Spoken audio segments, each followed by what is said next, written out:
नमस्कार, आप देख रहे हैं भारत एक्सप्रेस। मैं हूं आपके साथ मानसी नेगी। पश्चिम बंगाल विधानसभा चुनाव 2026 की मतगणना लगातार जारी है और अब कई हाई प्रोफाइल सीटों से बेहद दिलचस्प तस्वीर सामने आने लगी है। खास बात यह है कि इस बार टीएमसी की स्टार नेता महुआ मोइत्रा और युवा चेहरे सयानी घोष जिन इलाकों में सक्रिय रही, वहां मुकाबला काफी दिलचस्प हो गया है। सबसे पहले बात करते हैं कृष्णा नगर की। महुआ मोइत्रा ने अपने लोकसभा क्षेत्र की सीटों पर इस बार खास फोकस किया था। कृष्णा नगर उत्तर सीट पर शुरुआती राउंड में बीजेपी आगे नजर आ रही थी, लेकिन धीरे धीरे टीएमसी ने वापसी की, अब मामूली बढ़त बना ली है। वहीं करीमपुर सीट, जिसे महुआ मोइत्रा का मजबूत गढ़ माना जाता है, वहां टीएमसी उम्मीदवार लगातार बढ़त बनाए हुए हैं।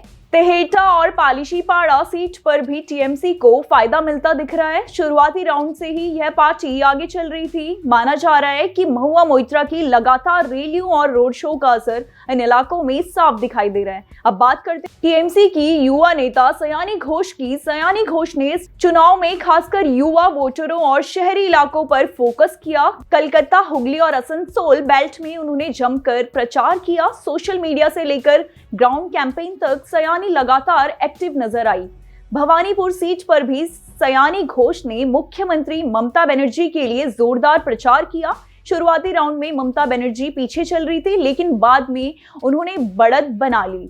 भवानीपुर इस चुनाव की सबसे चर्चित सीटों में से एक बनी हुई है और यहाँ मुकाबला अभी भी बेहद करीबी माना जा रहा है। वहीं आसनसोल दक्षिण सीट पर मुकाबला काफी दिलचस्प बना हुआ है। यहाँ बीजेपी और टीएमसी के बीच सीधी टक्कर देखने को मिल रही है। सयानी घोष के प्रचार के बावजूद फिलहाल बीजेपी बढ़त बनाए हुए हैं। औद्योगिक इलाका होने की वजह से ये सीट हमेशा राजनीतिक रूप से काफी अहम मानी जाती है। जादवपुर सीट पर टीएमसी की स्थिति मजबूत नजर आ रही है। यहाँ सयानी घोष का प्रभाव काफी मजबूत माना जाता है और इसका फायदा पार्टी को मिलता दिख रहा है। युवा वोटरों और शहरी इलाकों में टीएमसी को अच्छा समर्थन मिल रहा है। कुल मिलाकर अगर देखा जाए तो महुआ मोइत्रा और सयानी घोष ने जिन इलाकों में प्रचार किया, वहां टीएमसी को कुछ हद तक फायदा जरूर मिला है, लेकिन बीजेपी ने कई सीटों पर कड़ी चुनौती दी है।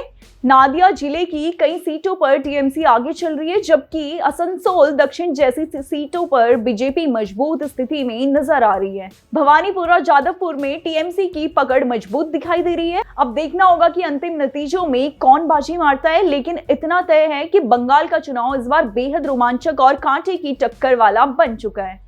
इस खबर में बस इतना ही। ऐसी तमाम अपडेट्स के लिए जुड़े रहिए हमारे साथ, देखते रहिए भारत एक्सप्रेस।